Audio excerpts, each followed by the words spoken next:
Hi friends, today we are going to see a new topic, the world without us.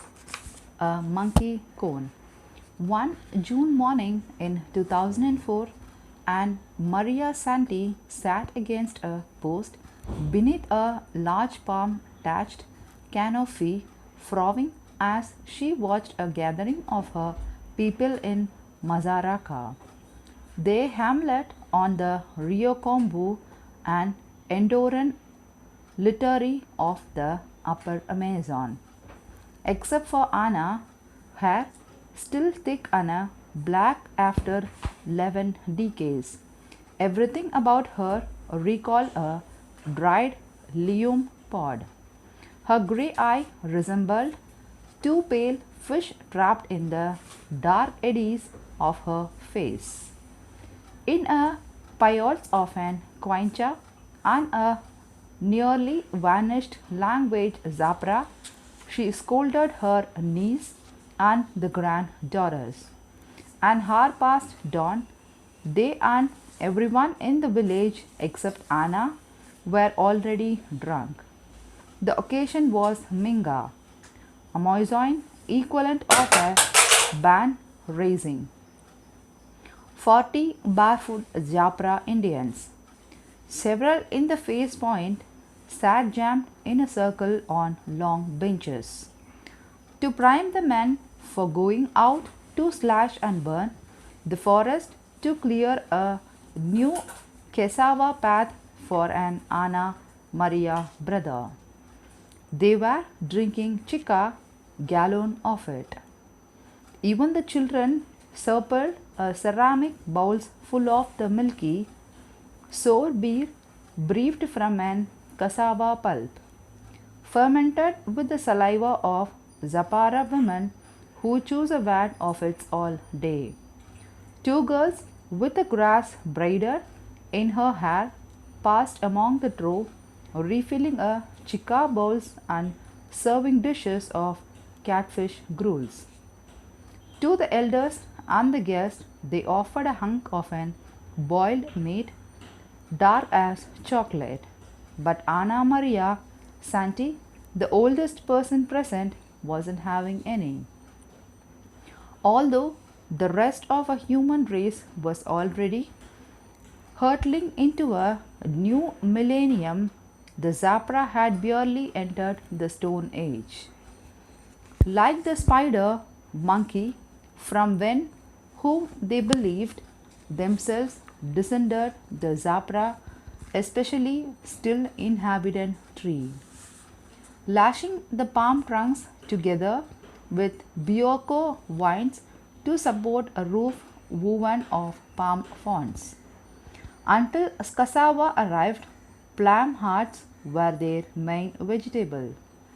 For proteins, they netted a fish and haunted a tapir percaries, wood quail, and a cursavo with the bamboo, dart, and blowguns. They still do, but there is a little game left. When Anna Maria grandparents were young, she says the forest easily fed them. Even though the Zapra were the one of the largest tribe of the Amazon, with some 2 lakh members living in a village along with the all neighbor rivers. Then something happened far away, and nothing in their world or anybody was ever the same. What happened was that Henry Ford figured out how to mass produce automobiles.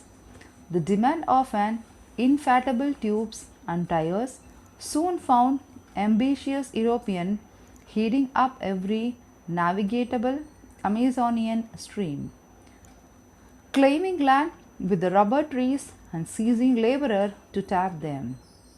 In Ecuador, they were aided by an highland Quincha Indians evangelized earlier by an Spanish missionaries and happy to help to change the Henet. Lowland Zapra men to the trees and work them until they fall. Zapara women and girls taken as the breeders or sex slaves were raped to death. By the 1920s, rubber plantation in Southeast Asia have undetermined the market for wild South American ladies. The few hundred Zapra who had managed to hide during the rubber genocide stayed hidden.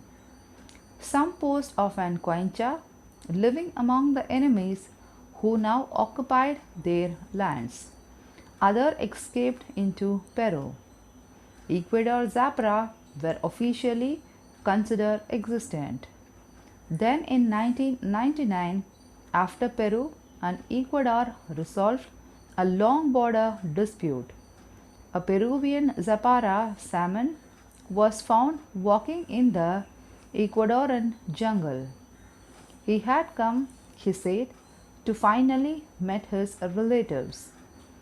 The rediscovered Ecuadorian Zapra became an anthropological cause celebre.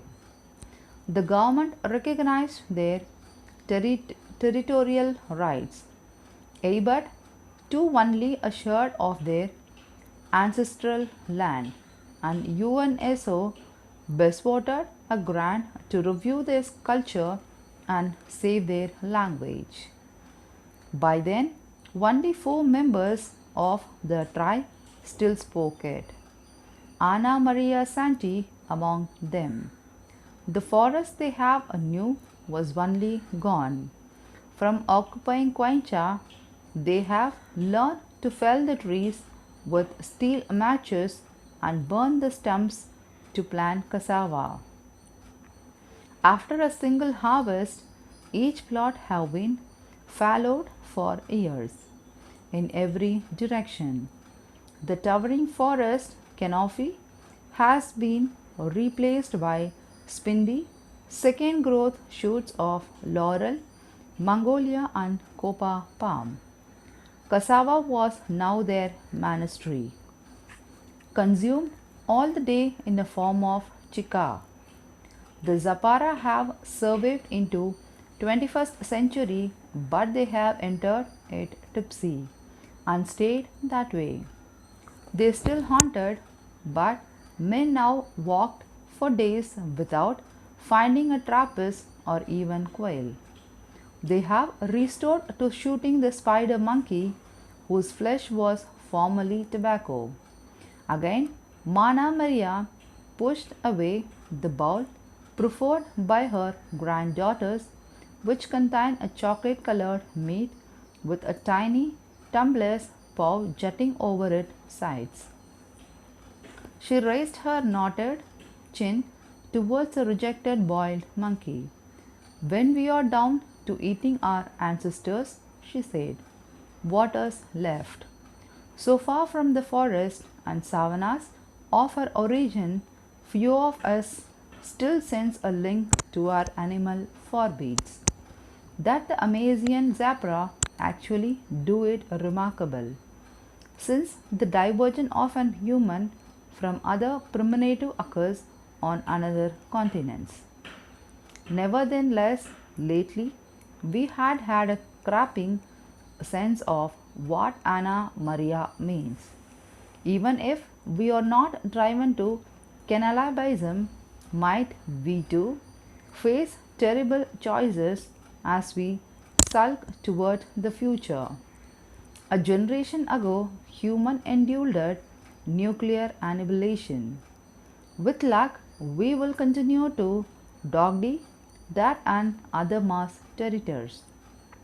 But now, we often find ourselves asking whether inadvisably we have poisoned or parboiled the plants, ourselves included.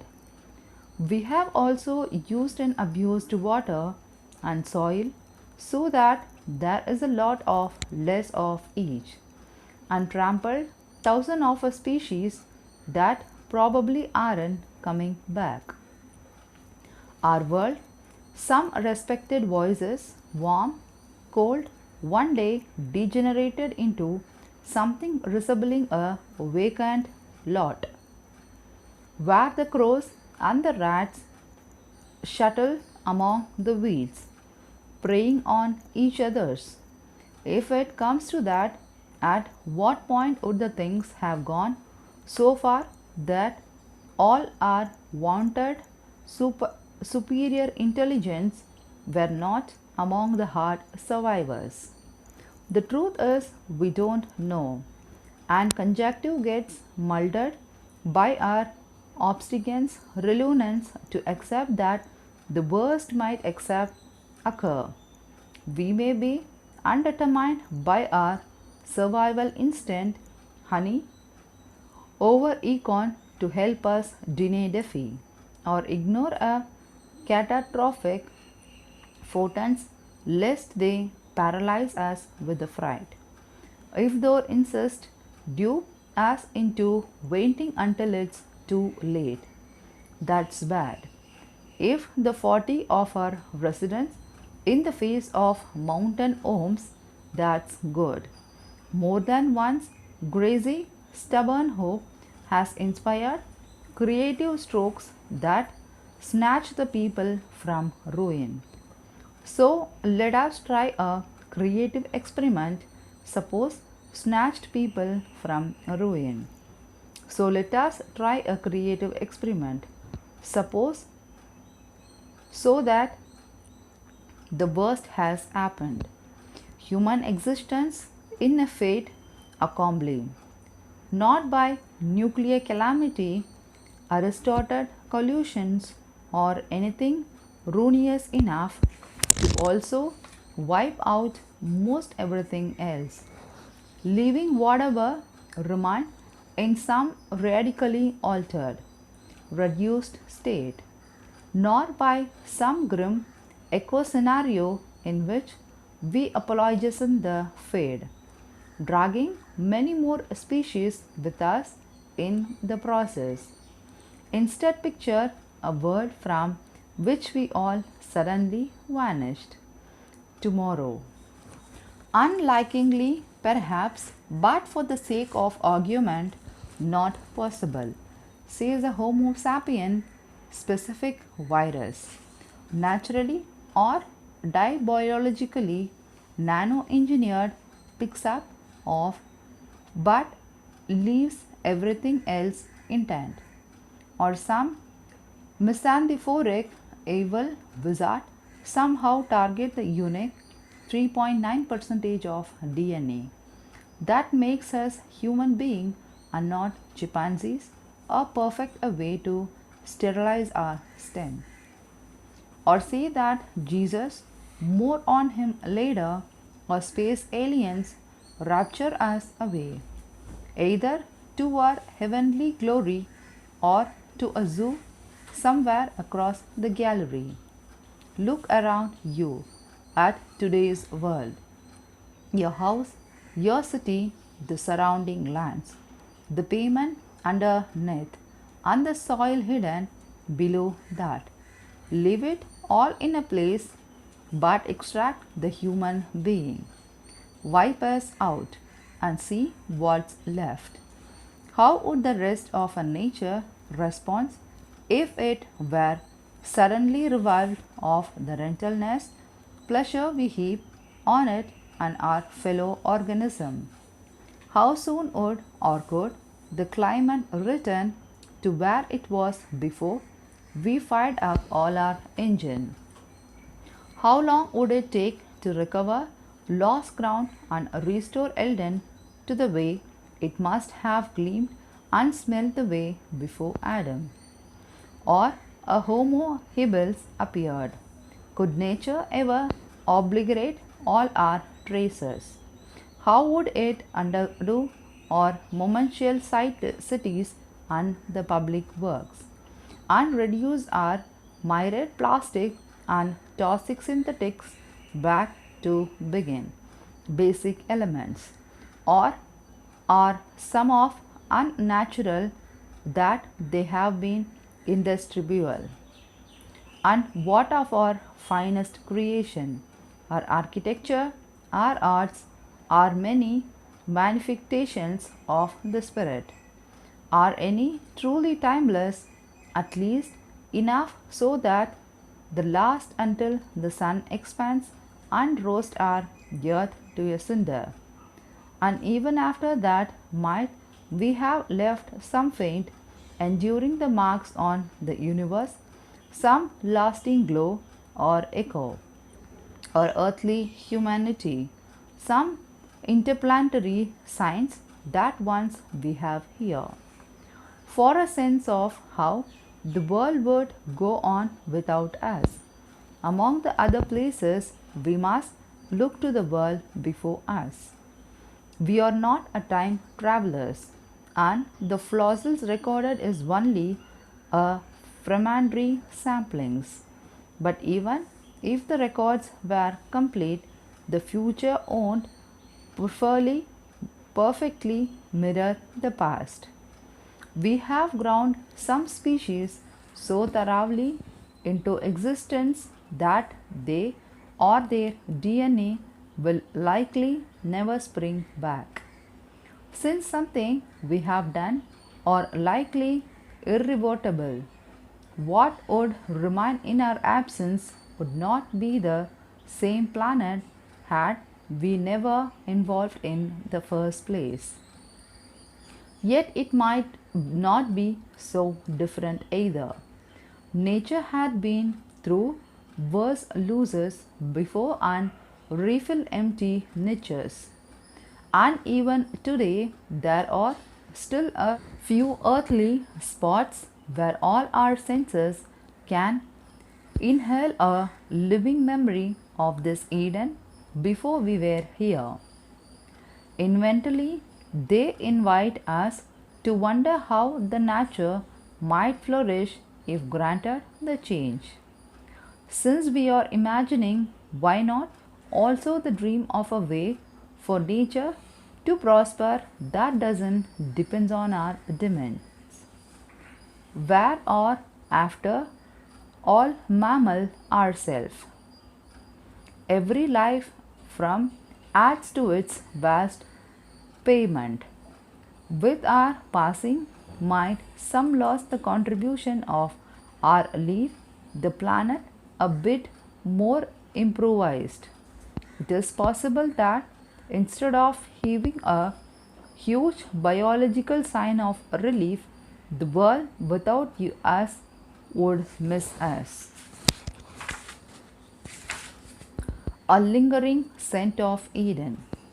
You may never have heard of an Bilavorus fulza, but if you were raised somewhere in the temperature swatch that crosses much of North America, Japan, Korea, Russia, and several former Soviet republics, parts of China, Turkey, and Eastern and Western Europe, including the British Isles, something with you remember it.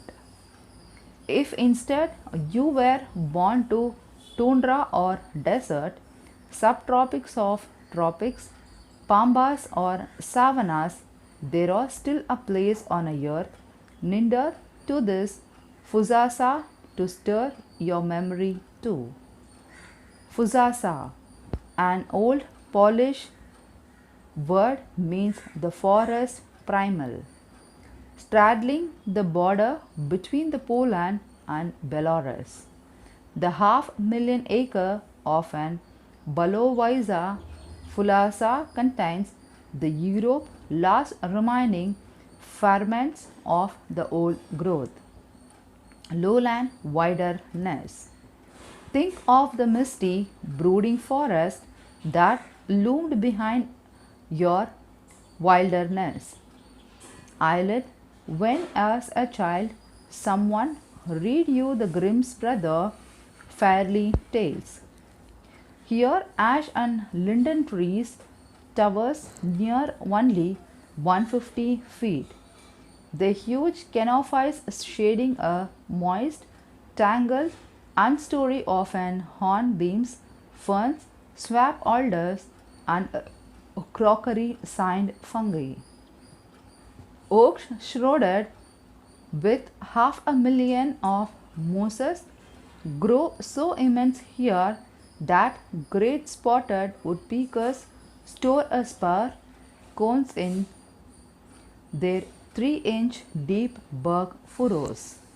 The air, thick and cool, is draped with a silence that parts briefly for a nutcracker cork. A pygmy owl, low whistle, or a wolf wail, then returns to stillness. The fragrance that the wolf from eons of accumulated mulls in the forest croak hardens to the fertility very organs. In the Bilazova, the profusion of a life owes much to all that is dead. Almost a quarter of the organic mass above ground is in a sorted stage of decay. More than 50 cubic yards of decomposing trunks and fallen branches on every acre, nourishing thousands of species of mushroom, lynches, bark beetles, grubs, and the microbes that were missing from the orderly, managed woodlands that passes a forest elsewhere. Together, those spices stoke a sylvan ladder that provides for weasels, pine martens, raccoons, badgers, otters, fox, lynx, owls, roadies, elk, and eagles. More kind of a life are found here than anywhere else on the continent. Yet there are no surrounding mountains or sheltering valleys to form an unique niches for endemic species. The Biolvisa fusaka is simply a relic of what one stretched east to Siberia and west to Ireland. The existence in the Europe of such an legacy of unbroken biology antiquity owes, unsurprisingly, to the high privilege during the 14th century a Lithuanian duke named Jagilo having successfully allied his Grand Duchy with the Kingdom of Poland, declared the forest a royal hunting preserve. For the centuries, it stayed that way. When the Polish Lithuanian Union was finally subsumed by Russia, the Biolziva became the primitive domain of the star. Although accompanying the German took lumber on the Slaughter's game during World War I, a pristine core was left intact, which is 1921 become a Polish national park. The timber palagging resumed briefly under the Soviet, but when the Nazis invaded, a natural fascinator named Hermann Göring decreed the entire preserve of limits except by his pressure. Following the World War II, a reportedly drunken Joseph Stalin agreed one evening in Warsaw to let an Poland return 2/5 of the forest. Little else changed under a communist rule, except for the construction and some elite haunting datches, in one of which Vichy an agreement was signed in 1991, dissolving the Soviet Union into a free state. Yet, as it turns out, his ancient sanctuary is more threatened under the Polish democracy and Belarusian independence that it was during the 7 centuries of monarchs and dictators. Forestry ministers in both countries taught increased management to preserve the fusaka's health. Management, however, often turned out to be an epitome of culling and selling. Mature hard works that the otherwise would one day return a windfall of a nutrient to the forest. It is startling to think that all the Europe once looked like the Fusaka. To enter is to realize the most of us were bred to pale copy of what nature intended. Seeing elders with the trunks 7 feet wide or walking through the stand of the tallest tree here. Gigantic Norway spruce, shaggy as Methuselah's, should seems as exotic as the Amazon or Antarctic to someone raised among the comprehensive punny second growth woodlands found throughout the northern hemisphere.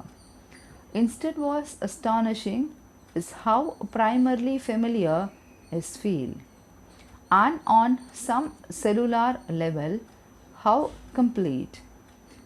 Underjit Bobby recognized it instantly. As a forestry student in Krakow, he had been trained to manage forests for maximum productivity, which includes removing the excess organic litters lest it harbor pets like bark beetles. Then, on a visit here, he was stunned to discover 10 times more biodiversity than in any forest they have ever seen. It was the only place left with all the European woodpecker species because he realized some of them only nest in hollow, dying trees. They can't survive in an managed forest, he argued to his forestry professor. The Bilharziya Pukasa has managed itself perfectly all well for millennia. The husky, betrayed young Polish forester became intended a forest ecologist. He was hired by the Polish Natural Park Service. Eventually, he was fired for protesting management plan that clipped over even closer to the primitive curse of Pusaka. In various international journals, he blistered official policies that asserted that forest will die without our thoughtful help, or that justified cutting timber in Belarusovia surroundings buffer to establish the primal characters of the stand. Such convolutional thinking, he accused, was rampant among the Europeans who have hardly any money of frustrated wilderness. To keep him own money connected for the years, he badly daily laxed his leather boots and hiked through his beloved Fusasa. Yet, although he furiously depends, those parts of this forest will distributed by a man, Andrex Bobby can't help being scheduled by his own human nature. Alone in the woods, Boutique entered into an communion with the fellow Homo sapien through the age. A wilderness this pure is a blanket slate to record the human passage.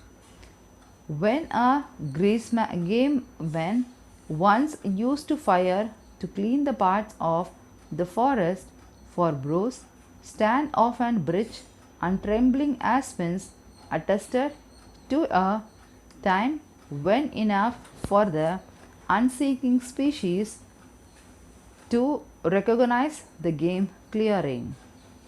In the enough for their telltale seedings of hard books that were here before it gradually These will crowd out the birch and aspen until it will be as if they were not gone. Whenever Bobby happens on an anonymous chirps like the half-throw or an old apple tree, he knows he is the presence of the ghost of a log house long ago devoured by the some microbes that can turn the giant trees here back into the soil. Any lone massive oak he finds growing from a low clover covered mound marks a cemeterium. Its roots have a dawn nourishment from the ashes of Ensalvik ancestors of today's Belarusian who came from the east 9,000 years ago. On the northwest edge of the forest, Jews from the 500 shuttles bury their dead. Their sandstones and granite headstones from the 1850 mossy and tumbled by the root have already worn so smooth that they have begun to resemble the pebble left by their Moram relatives, who themselves long ago departed. Andres Bobik passes through a blue green glade of Scott pine, barely a mile from Belarusian border. The waning October afternoon is so hushed he can hear the snowflakes alight. Suddenly, there is a crashing in the underbrush and a dozen viscount biscont bonus. European bison burst from where they have been browsing on young shoots. Steaming and pawing, the huge black eye glance just long enough from them to do what their own ancestor discovered they must upon encountering one of these despicably frail bidets. They flee. Just 600 voices remain in the wild. Nearly all of them here, or just a half, depending on what mean by here. And iron curtains besides their paradise erected by the Soviets in 1980. Along the border to a Travet escapes to the Poland's Renedenge solitary movement. Although wolves dig under it, and raw reeds and elk are believed to leap it, the herd of these largest of Europe's mammal remains divided, and within it, its gene pool divided and martially diminished some geological figure. Once following the World War I, bison from the zoos were brought to the Repelnesh, a species nearly extirpated by the hungry soldiers. Now a remnant of a Cold War threatens them again. Belarus, which will, after a communal collapse, has yet to remove a status of Lenin, also shows no inclinations to dismantle the fence, especially as the Poland border is now the European Union. Although just 14 kilometers separate the two countries' park headquarters. To see the Bilovaisia Pushala, as it's called as Berolium, a foreign visitors must drive 100 miles south, takes a rain train across the border of the city of Brest, submits to the pointless interrogations and hire a car to drive back north. Andres Bokic, Belorium, counterpart and fellow activities. Horinzi Kazula is a pale, swallow invertebrated biologist and former deputy director of Belarus side of a primal forest. He was also fired by his own country's park service for challenging one of the latest park's additions, a sawmills. He is not he cannot risk being seen with the Westerners. Indians is inside the Berzina era tenement where he lives at the forest edge. He apologetically offers visitors tea and discusses his dream of an international peace park where bison and moose would roam and breed freely. The Pukasha's colossal trees are the same as those in Poland. The same buttercups, lynches, and enormous red oak leaves. The same circling white-handed eagles, heedless of an razor wire barrier below. In fact, on both sides, the forest is actually growing. As a pleasant population leaves shrinking village for the cities. In this moist climate, birch and aspen quickly invade their fallow potatoes field. Within just 2 decades, farmlands gives way to woodlands. Under the canopy of the pioneering trees, oak, maple, linden, elm, and spur generates. Given 500 years, without a people, a true forest could return. The tough of rural Europe reverting one day to original forest is heartening. But unless the last humans remember for first remove Burrell's iron curtain, its bison may wither away with them. Unbuilding our home. If you want to destroy a barn, a farmer once told me, cut a 18-inch square hole in the roof, then stand back. On the day after human disappears, nature takes over and immediately begins cleaning houses, or houses that is, cleans them right off the face of the earth. They all go. If you are a homeowner, you are already knew it was only a matter of a time for yours. But you have restricted admitting it, even as erosions casually are tacted. Starting with your savings back when they told you what your house could cost. Nobody mentioned what you would also be paying so that nature would reposes it long before the bank.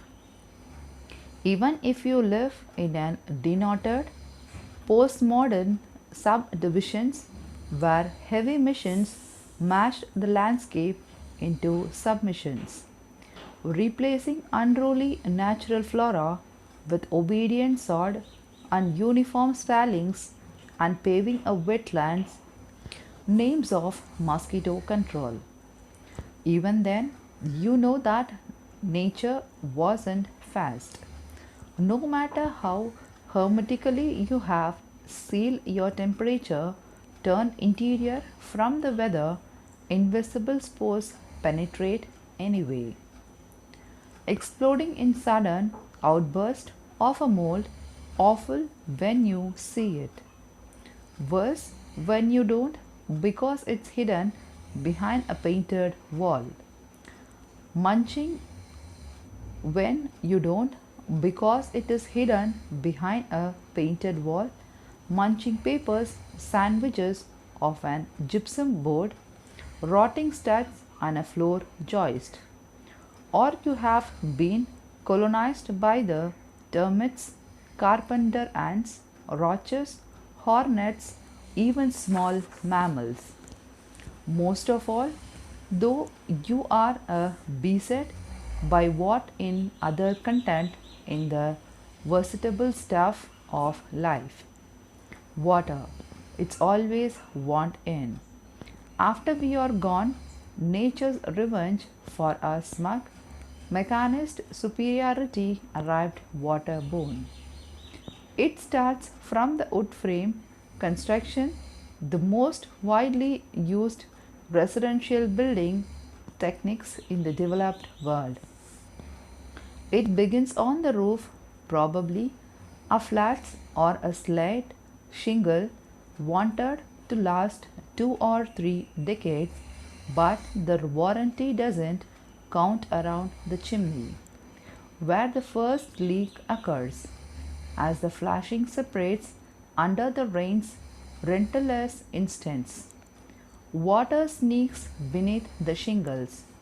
It flows across 4 by 8 foot sheet of an seething made either of plywood or, if newer, of wood chips board composed of three, either of plywood or, if newer, of wood chips board composed of 3 to 4 inch flakes of timber bounded together by a resin.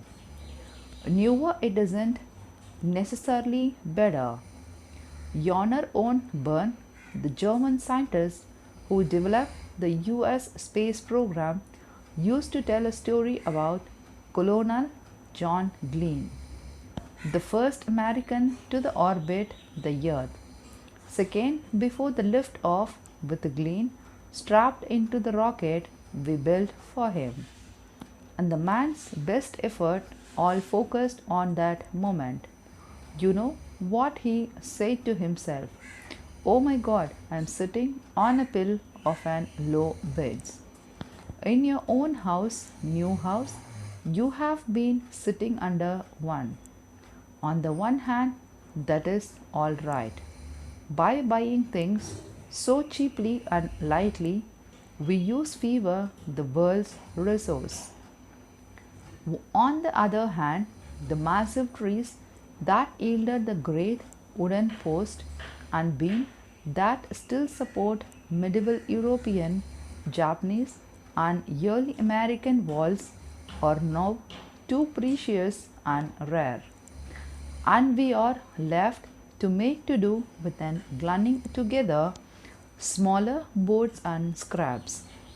The resign in your cost conscious choices of an wood chip roof, a waterproof goose of an formaldehyde and phenol polymer was also applied along the board's exposed edges, but it fails anyway because moisture enters around the nails. Soon they are rusting and their grips begin to loosen. That presently leads not only to interior leaks but to the structural mayhem.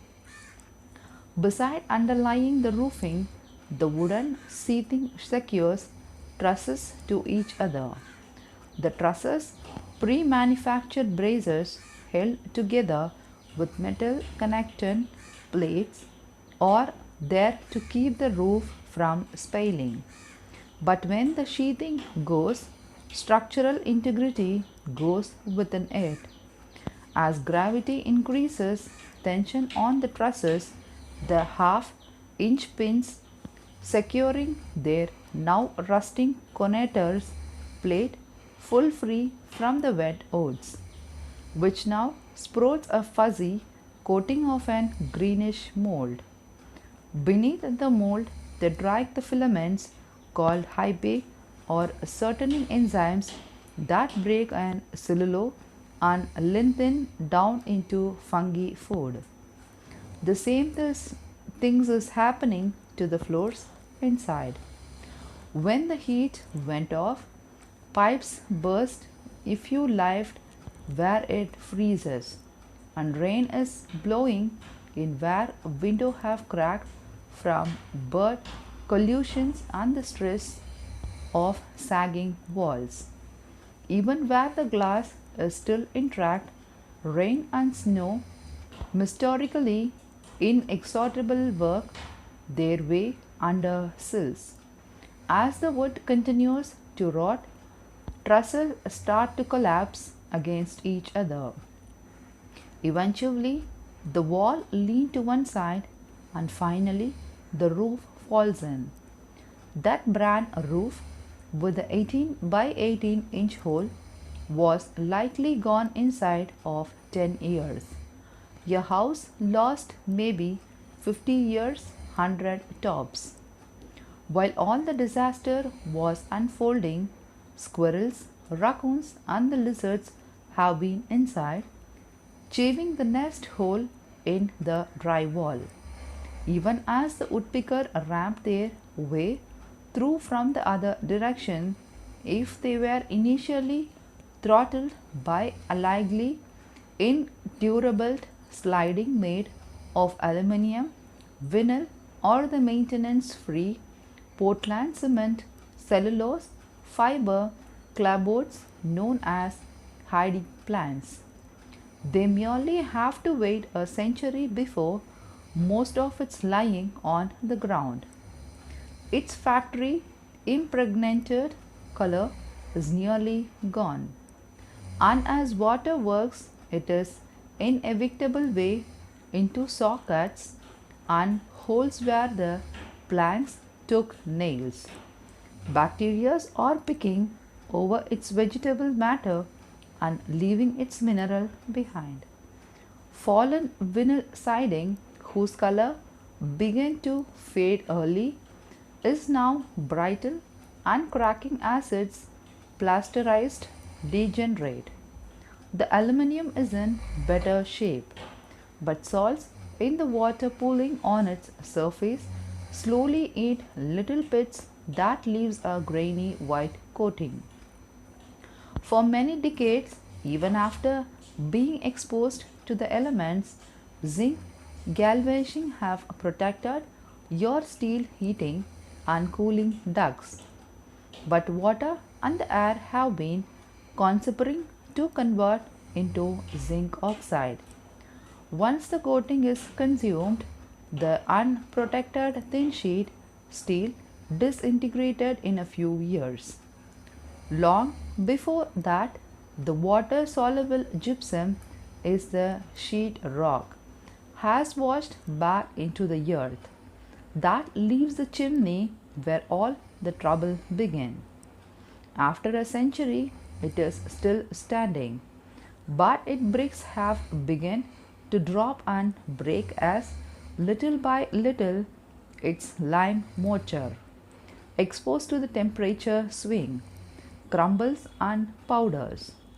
If you own a swimming pool, it is now a Plantex box, filled with either the offspring of ornamental saplings that the developer imported or with banished natural foliage that will still hovering on the subdivision fringes, awaiting the change to take its territory if the house foundation involved a basement. It is too is filling with the soil and the plant's life. Brambles and the wild grapevines are snatching around a steel gas pipes which will rust away before any centuries goes by. White plastic PVC plumbings have yellowed and thinned on the side exposed to the light, where its colloid is weathering to the hydrochloric acid dissolving itself and its polyvinyl partners. Only the bathroom tiles, the chemical properties of its fired ceramic, not unlike those of fossils, is relatively unchanged, although it is now lies in a pile mixed with a leaf litter. After 500 years, what is left depends on where in the world you lived. If the climate was temperature, a forest stands in a place of an suburbs. Minus a few hills, it began to resemble what it was before developer or the farmers they exploited first saw it. Amid the trees, half consolated by spreading understory, lie aluminium dishwasher parts and stainless steel cookware. They plastic handles splitting but still solid. Over the coming centuries, although there will be no metallurgist around to measure it, the pace at which aluminum pits and corrodes will finally be revolved. A relatively new material, aluminium was unknowingly to earlier human because its ore must be electrochemically refined to form metal. The chlorium allows that gives a stainless steel its resilience. However, will probably continue to do so for millennia, especially if the pots, pans, and the carbon tempered curtly are buried out of the reach of atmospheric oxygen. 100,000 years hence, the intellectual development of whatever creature digs them up might be kicked abruptly to a higher evolutionary plane by the discovery of ready-made tools. Then again, the lack of knowledge of how to duplicate them could be remoralized frustrations or an awake, arousing mystery that ignites religious consciousness. If you are a desert dweller, the plastic components of the modern life flake and peel away faster. And polymer chains crack under an ultraviolet barrage of a sunshine. With less moisture, oats last longer there, though any metal in the contract with a salt desert soil will corrode more quickly.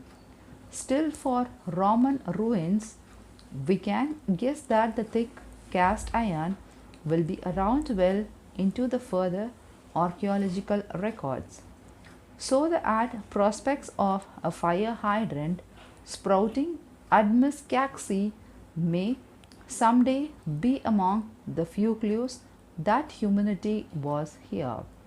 Although adobe and the plaster walls will have eroded away, the wrought iron balconies and the window grates that once adorned them may be recognizable.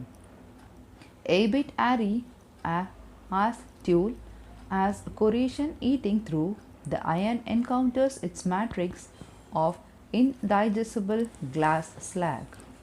Once we built a structures entirely from the most durable substances we knew. Granite block, for instance, the result are still around today to admire. But we don't often illuminate them because acquiring, cutting, transporting, and fitting stones require a patience we no longer possess. No one since the like of Antonio Gaudi, who begins an Breccia yet unfinished Sagrada Familia Basilica in 1880, contemplates the investigation in the construction that our great grandchildren's will complete 250 years hence, nor absence the individuality and availability of a few thousand slaves. It is cheap, especially compared to the another Roman innovation concerned.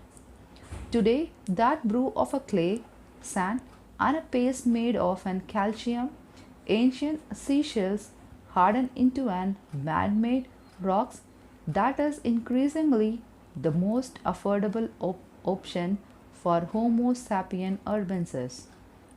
What happens then to the cement sites, now home to the more than half the human alive? Before we consider that there is a matter to address regarding the climate, if we were to vanish tomorrow, the momentum of the certain forces we have already set in motion will continue until centuries of gravity, chemistry, and entropy slows them to an equilibrium that may only partially resemble the one that existed before us. The former equilibrium depended on an sizable amount of carbon locked away beneath the Earth's crust, much of which we have now recollected into the atmosphere.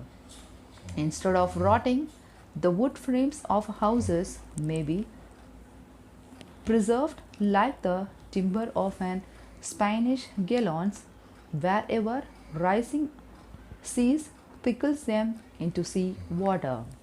In a warmer world, the desert may grow drier, but the parts where humans dwell like will again be visited by what attracted those humans in the first place.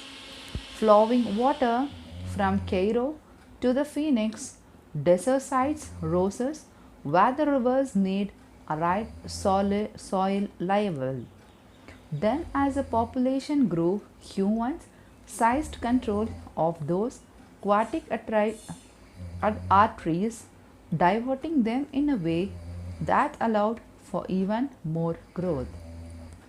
But after the people are gone, the diversion will soon follow them. Drier, hotter desert climates will be complemented by wetter, stormier mountain weather system that will send a floods roaring down the stream, overwhelming the dams spreading over their former alluvial plains, and entombing whatever was built there in annual layers of the slit. Within them, the fire hydrant truck tries shattered plate glass, condamina, and office building may remain identically, but as far as from the site as a carboniferous formation once was. No memorial will mark their burial through the roots of an cottonwood. Willows and the Sam may occasionally make a note of their presence.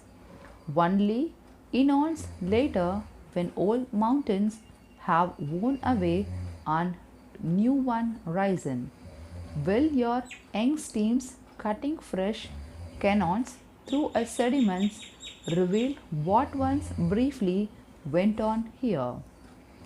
The city without us, the nation that somebody nature could swallow whole, something so colossal and concentrate as a modern city doesn't slide easily into our imagination. The sheer titanic presence of an New York City resists effort to picture its wasting away. The events of September 2001 showed only what human being with the explosives hardware can do. Not crude processes like the erosion or rot. The breathtaking shifts collapse of a world trade centers towards suggested more to us about their attacks than about mortal vulnerabilities that could doom our entire infrastructures. And even that one inconceivable calamity was confined to just a few buildings, nevertheless, the time it would take nature to get rid itself of what urbanity has worthy may be less than we might suspect. In 1939, a World's Fair was held in New York.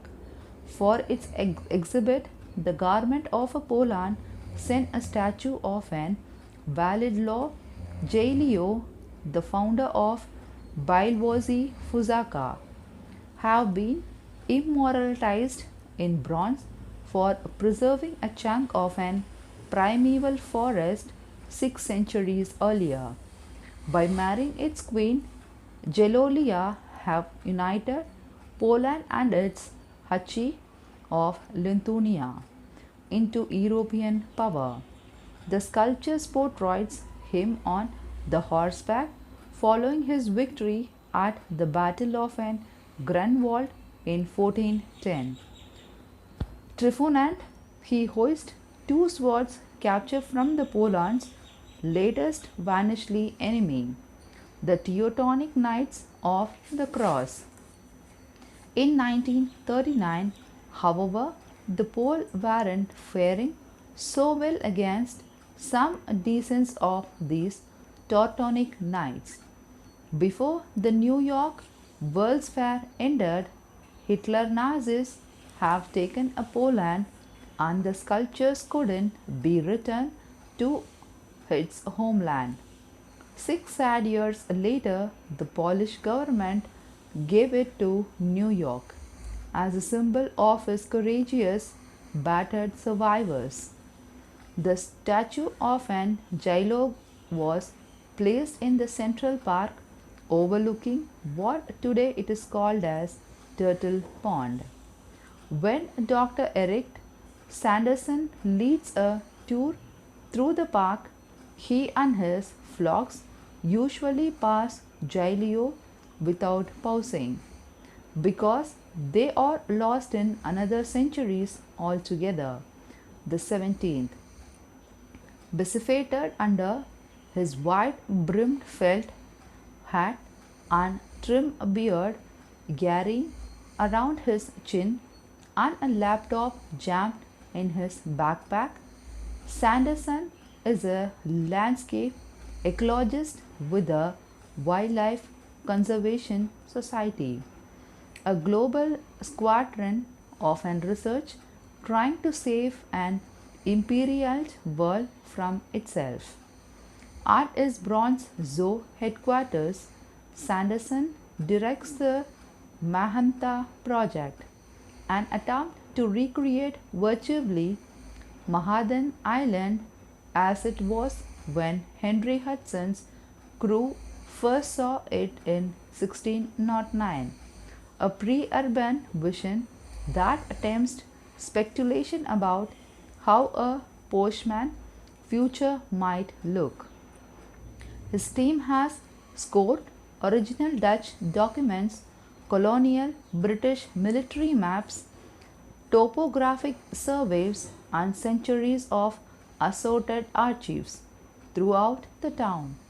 They have probed the sediments, analyzed fossil pollens, and flugged thousands of bits of biological data into imagining the software that generates three-dimensional panoramas of the heavily wooded wilderness on which a metropolis was juxtaposed, in which new entry of a species of a grass or a tree that is historically conformed in some parts of the city. The image grow more detailed, more startling, more convincing. The goal is a block by the city block guide to this ghost forest, the one Eric Sanderson uncannily seems to see even while dogging Fifth Avenue buses. When Sanderson wandered through the central parks, he is able to look beyond the 500,000 cubic yards of a soil altered in by its designer. Frederick Law Allstate and Cavlet walks to fill in what was mostly a swampy bog surrounded by the poison oak and sumac. He can trace the shoreline of the long, narrow lake that lay along what is now the 59th Street, north of an Plaza Hotel, with its tidal outlet that meandered through a salt marsh to the East River. From the west, he can see a pair of streams entering the lake that drained the slope of an Mahananda's major ridgeline, a deer, and a mountain lion known today as Broadway. Eric Sanderson sees water flowing everywhere in the town, much of its bubbling from the underground, which is how Spring Street got its name. He is identified more than 40 brooks and a stream that transferred was what was once a hilly, rocky island in the Algonium tongue of its first human occupants. The Lenays Mahananthas refused to those now vanished hills. When New York's 19th century planners imposed a grid on everything north of an Greenwich village, the jumble of the original street to the south being impossible to the unrational that behaved as if the topography were irrelevant, except for some massive unmovable shits outcrops in Central Park and the island's northern tip. Mahananth's extruded territine was squashed and dumped into the stream beds, then placed and leveled to receive the advancing city. Thank you.